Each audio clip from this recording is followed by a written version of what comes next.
জানলা দরজা আটকায় ওরা থাকতে পারি না ঘর, এমন গন্ধ। মোটর সাইকেলটা আয়ে হয় পর্যন্ত ওর দেখলে তখন তাই নাক ধরে ককলে রাইলে থাকে কিবা, মানে আমরা কি বাতাম, আমরা বাড়ি ঘর ভাঙে তো যাওয়ার মতো না। আশপাশের 2-4 এলাকায় মনে করুন যে দুর্গন্ধ লাগে, টিয়া জানা কিছু ডাইকা না রাখলে সব মাছে একদম উপরে বসে থাকে, বেশি গন্ধ হয়। এটা ব্রিজ করে দিছে কোম্পানি, এটা কাইটা এটা ব্রিজ কইরা দিছে যাতে পানি এদিকে বাড়াছে।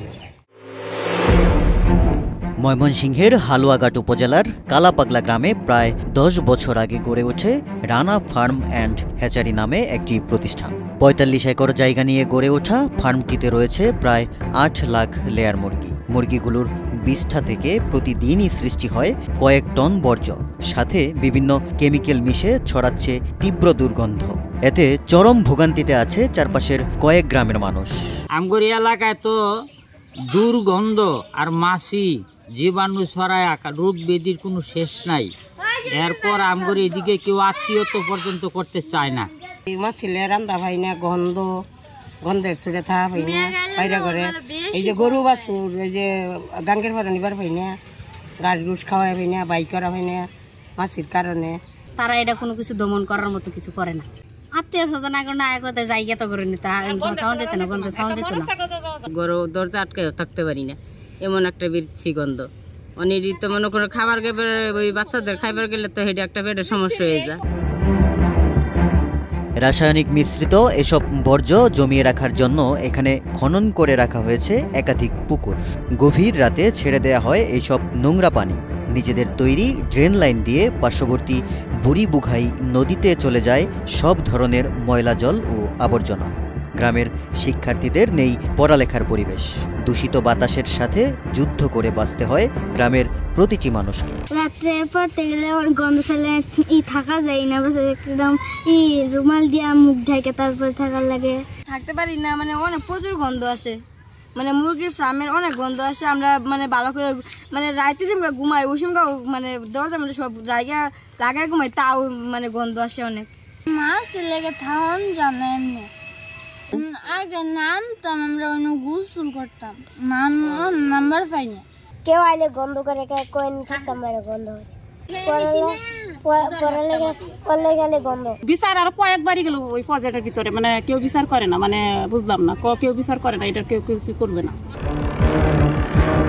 এদিকে জমানো এসব ময়লা পানি অন্যত্র সরাতে কোনো ধরনের অনুমতি ছাড়াই পিচ ঢালা রাস্তা কেটে করা হয়েছে ময়লা পানির পথ।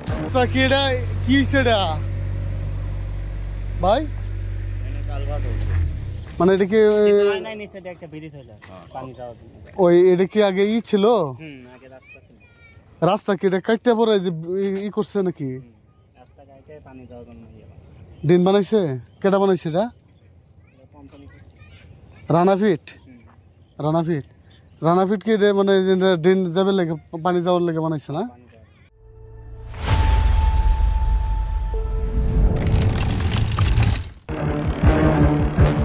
এ বিষয়ে প্রতিষ্ঠানটির ম্যানেজার শাহিন আলমকে ক্যামেরার সামনে কথা বলতে রাজি করানো যায়নি। তবে তিনি মুঠোফোনে জানিয়েছেন সবকিছু নিয়মের মধ্যেই হচ্ছে। ফাঁকা জায়গাটা ওই পানিটা এদিক করতেছি, ওদিক যাওয়ার মতো উঁচু জায়গাতে যায় না, ওই পানি জালটা ভিতর দিয়ে বের করে দিচ্ছে, দিন চলে আসছে। ওখানে যে এলজিইডির কি কোনো অনুমতি নিছেন আপনারা? এলজিইডি বলতে আমাদের এখানে স্থানীয় মেম্বার আছে না, মেম্বার ওনার সাথে কথা বলা হয়েছে। উপজেলা প্রকৌশল অফিসের কারো কোনো লিখিত আপনারা নিছেন, অনুমতি নিছেন এটা করার জন্য? না, এটা উপজেলায় নেওয়া হয় না। এটা মেম্বার সাথে বলা হয়েছিল, আর এলাকার লোকজন তারা বলছে যে আমাদের দ্রুত এটা করে দেন, কারণ আমরা পানির নামটা কোনো দাম যাবো গাছ থেকে। নদীর পানি দূষিত হওয়ার কারণে চর্ম, ডায়রিয়া সহ অন্যান্য পানিবাহিত রোগে আক্রান্ত হয়ে স্থানীয়রা চরম স্বাস্থ্য ঝুঁকিতে পড়েছে। রানাফিট আছে সেই খবরটা শুনেছি, ওদের যে বীজটা তৈরি হয়, যে মুরগির যে বীজটা তৈরি হয়, সেই বীজটা আসলে একটা যদি পানিতে ফেলা হয় পানিবাহিত রোগগুলো ছড়ায় এবং চর্মরোগের প্রাদুর্ভাব প্রচুর দেখা দেয়। এবং যেহেতু পানি প্রবাহমান, এক জায়গা থেকে আরেক জায়গায় রোগগুলো ছড়িয়ে যায়, বিশেষত ডায়রিয়া হয়, চর্মরোগ হয়, টাইফয়েড হয়, আমাশয় হয় এবং আরও কিছু রোগ আছে যাদেরকে আমরা জিআরডিএসিস বলি, বমি হয়। এই ধরনের পানিবাহিত রোগগুলো সবসময় লেগেই থাকবে।